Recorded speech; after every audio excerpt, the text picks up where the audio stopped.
All right, just got my decorations for Easter.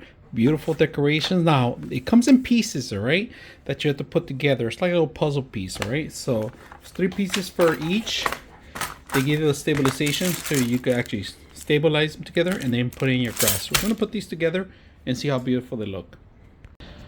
All right, so for Easter, you could decorate these, but these have a secret. Now, the faces pop out on each one that you could use this for any kind of background. Kids coming in, putting their faces there, taking a funny picture. Awesome little setup they have, not only for displaying but also for photo opportunities. Really good that you could take out the actual faces.